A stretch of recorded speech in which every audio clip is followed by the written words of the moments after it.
Hello, and welcome to the Love Your Work Life podcast. I'm your host, Elissa Shuck. Whether you're going for that next promotion, looking for a job, or making a career pivot, I'll teach you how to navigate it all so you can have the career you want.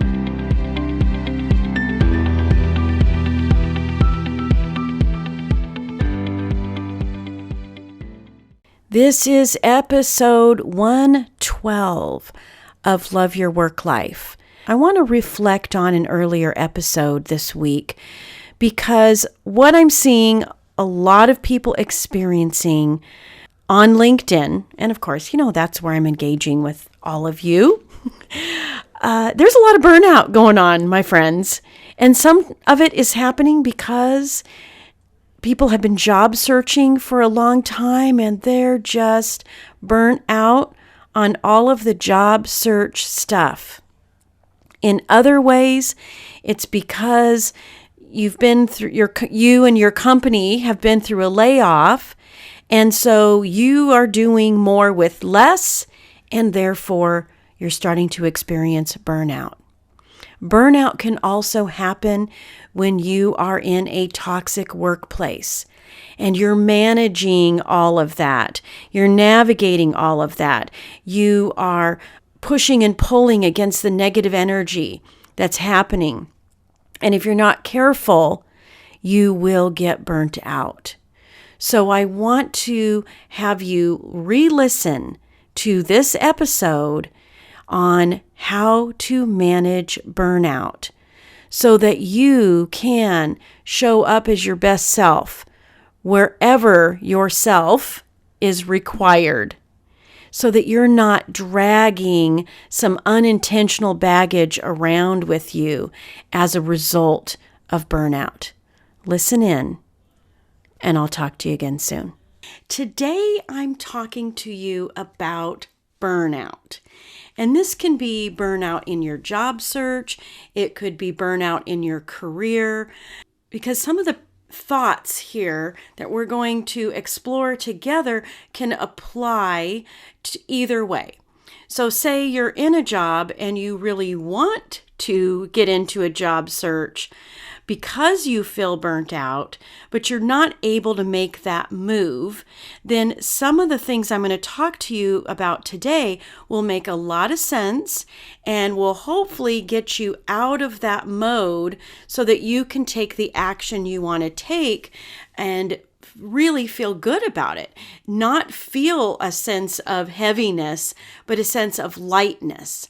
Because that's kind of what burnout is, right? It is this thing that feels heavy, feels burdensome, exhausting. Whatever labels you have for it are probably kind of dramatic because, of course, that's what we're experiencing. It's us, it's our life, it's our career, it's your livelihood, it's money. So it makes total sense that it would feel heavy and dramatic. So I'm going to approach this from the assumption that you're doing the things you need to do, right? You're setting some boundaries, you're scheduling your activity, you're obeying your schedule, and you're showing up for yourself with rest, self-care, all of that stuff. When you're doing those things and yet you still feel burnt out, I want to share with you some thoughts that I learned from one of my favorite people, Rob Bell, that really can apply to a job search. This was what was so fascinating when I was listening to his audiobook recently that I had to share it here because there's so much that can apply to a job search. And again, when you're doing all the self-care things that you know to do, yet you still feel burnt out in your job search, then I want you to be looking for some of these other things that could be going on under the surface. So the first one I'll call something to prove. So you are thinking that if your job search is easy, then something must be wrong. It actually It's hard. If it's going right, it must be hard, right? I see this all the time on LinkedIn because people are posting that they applied for hundreds of jobs and how many times they've revised their resume and all the ways, all the work they're doing because a job search is hard, right? That's what people are saying. That's what people are demonstrating when they're talking about all this stuff. But if you think about it, and if this is you, if you identify with this, bragging about all of the hard work you're doing because you have something to prove, eventually this shows up as resentment. That you end up resenting your job search and you want this feedback and approval. That's why you talk about it all the time on social, because you want people to say, oh, you're doing all the right things. You want these little cliche tidbits in the comments. Makes you feel better in the moment, but not overall. Because if you feel like your job search is something to prove, and that if it was actually easy and fun to find a new job, that something was wrong, this could be a clue as to why you're feeling burnt out, as to why you have this roller coaster ride of emotions, because you get the little bit of accolades, but that doesn't last. So I want you to pay attention to that. This something to prove approach to your job search and even your career could be what is going on below the surface that is keeping you in this state of burnout, where you're just not able to move past it. All right, so that's one. The second one has to do with obligation. This shows up because you're applying for the same kind of roles over and over again. You feel obliged because that's your wheelhouse. That's what people expect of you, instead of pursuing the new thing. So if you are doing the job searchy stuff, but you feel burnt out, it could be because you are not that person anymore. You're not the person who would make that lateral move. You don't really want to be in that industry or in that role anymore, but you feel this strange sense of obligation to that role or to that industry. So you keep applying for those kinds of jobs. You never really go for the new thing that's kind of sparked in your mind, this creating something new for yourself. And the underlying feelings here are scarcity and lack, because you don't really trust yourself that you have what it takes to go for the new thing.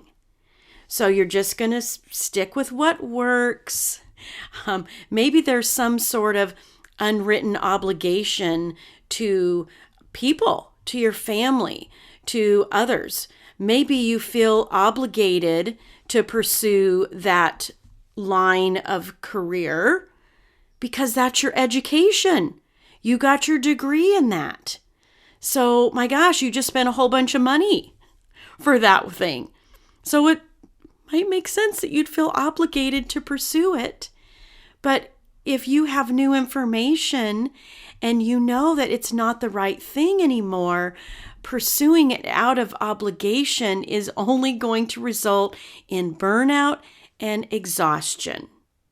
So pay attention to that. Is this weird sense of obligation the undertone of your job search or of the role you're currently in, and not taking the action that you want to take to leave because you feel obligated to be there for whatever reason? All right. Another one that I want to talk about is the label. So you're searching, but you feel like, or you're not searching. Isn't it funny how like this could be in your job search, or it could be the reason you're not job searching and living with this sense of burnout at your current job. And this one I call the label. Like you want to have this stamp of approval. The other way I put it is this is the mothership mentality, that in order to be authentic, you need to be part of a certain organization.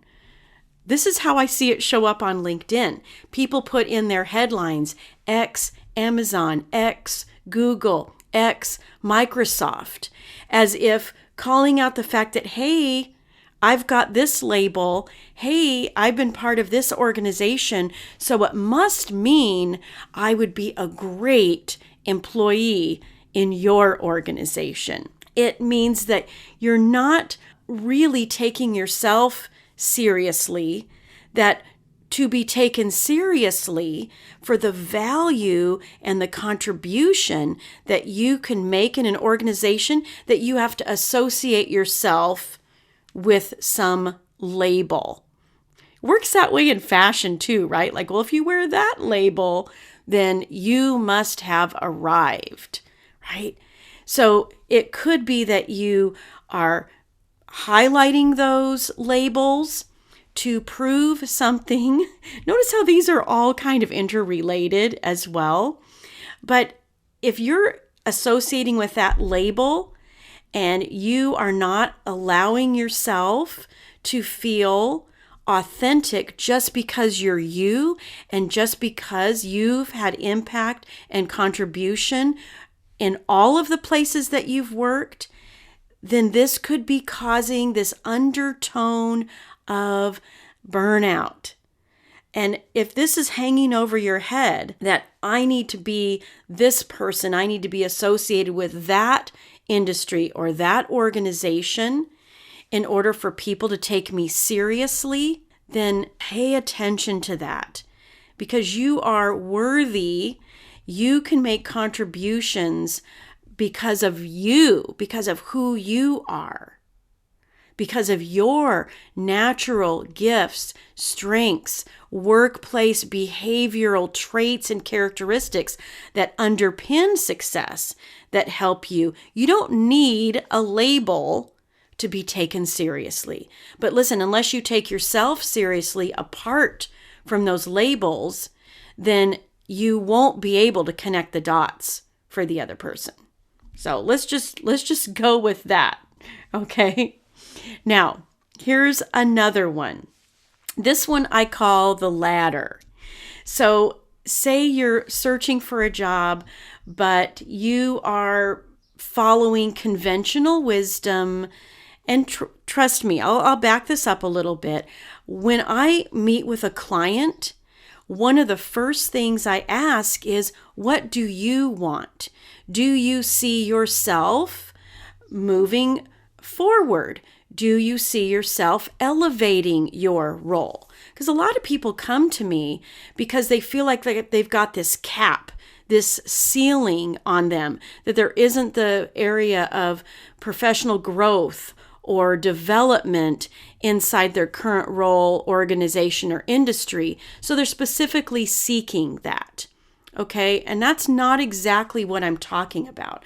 I'm talking about the undertone of following conventional wisdom, that, hey, if you're an awesome salesperson, then you must be a great leader of salespeople.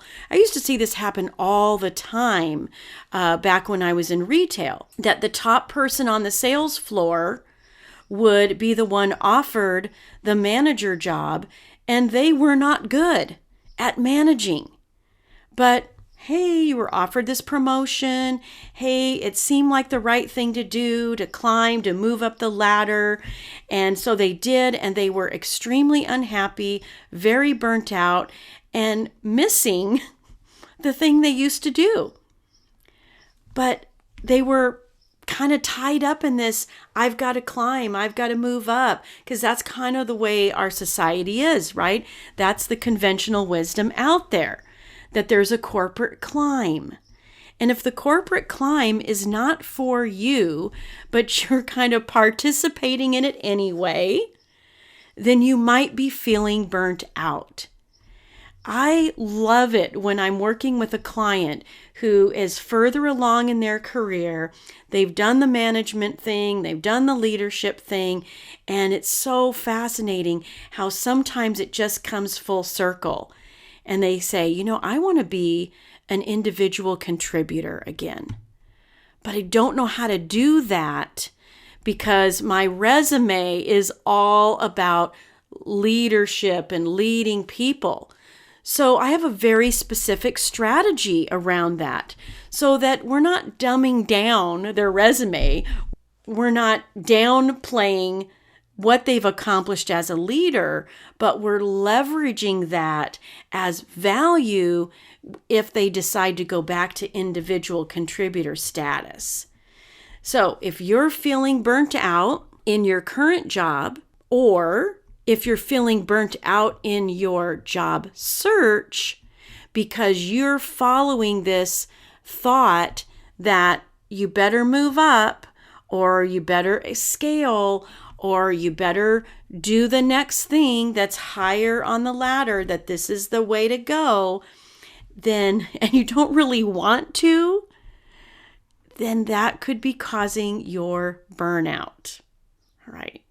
Pay attention to that. Because trust me, you can have all of the self-care in the world, but if you are just pursuing this because it's the thing to do, you're not going to be happy and you will experience that exhaustion. All right. The last one I want to talk about here is what I would say is this too much. It all feels like too much. This sense, it shows up as dread.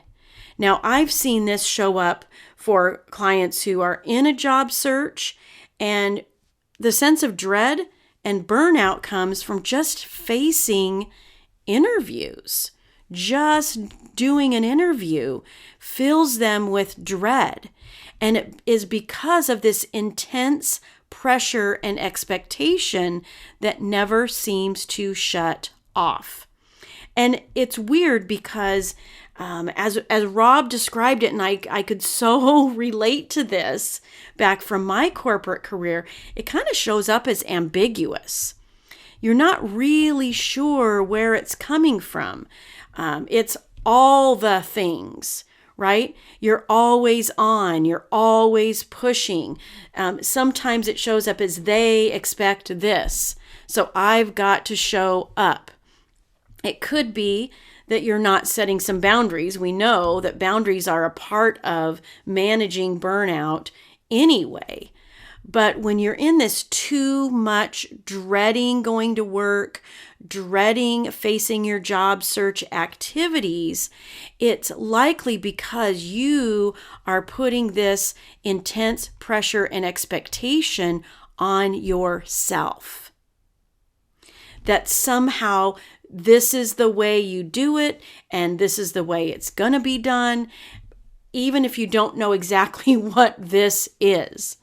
The best way to kind of tackle this too much kind of dreadful type burnout is to break it down into simple, specific steps. This is why I have built Job Search Field Guide to have 5 steps to follow, things that are easy to do, rinse and repeat, simple strategies to give you stellar interview skills, because it doesn't have to be too much. It shouldn't be too much. This intense pressure and expectation that you're putting on yourself, there actually is a better way. But being open to it and asking yourself questions like, what actually is it that's causing me dread here? Then you break it down, and maybe you realize that, hey, I don't have to prepare for hours for this. I'm actually applying for a job that I know how to do. And I can trust myself to step into that interview fully prepared as the confident me and knowing that I will show up with all of the knowledge, all of the skills, and everything that I need to show this recruiter, this hiring manager, this panel that I am the solution to their pain points and aspirations. So with any of these sort of burnout undertones, I want you to really pay attention to these because, like I said a moment ago, there could be some overlaps there. There are some warning signals there. Our feelings and our bodies often feel the signs of burnout before our brain catches up. So be watching for those little signals. Are you feeling dread? Then maybe it's this too much thing that you're putting on yourself. Are you feeling a sense of scarcity and lack? Then maybe you're feeling this obligation. Are you feeling kind of numb and just following along with conventional wisdom? Then maybe that burnout is because of the latter. Maybe you're making things so hard because if it's not hard, then it must not be real. It can't work easy, right?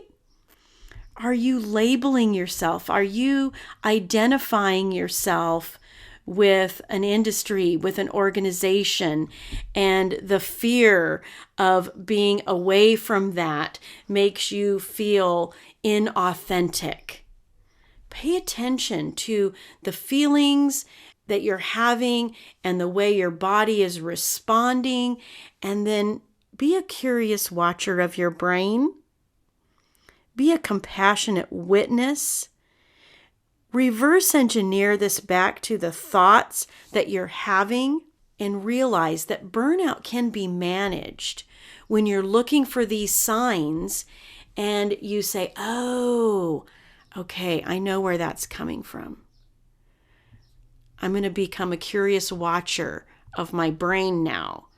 I'm going to reverse engineer this back to the thoughts that I'm having about myself and go back to you ultimately being enough and that you don't have to stay where you are, that you can actually evolve and that you can actually jump into new things. And it doesn't have to be scary, doesn't have to be too much. You don't have anything to prove.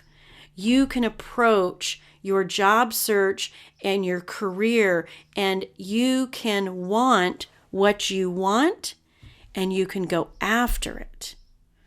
So please go after the things that you want. Pay attention to these undertones. And by noticing the signals and managing these signals before they get out of hand, you will be able to move through burnout or even prevent it before it gets too intense. All right. I'll talk to you next time, everybody. If you like this podcast, I invite you to visit the Love Your Work Life website at elissashuck-careercoach.com. On the site, you'll find all the information you need to work with me one-on-one, as well as get access to my courses, Job Search Field Guide, and The Art of Stellar Interviews. I can't wait to help. I look forward to seeing you there.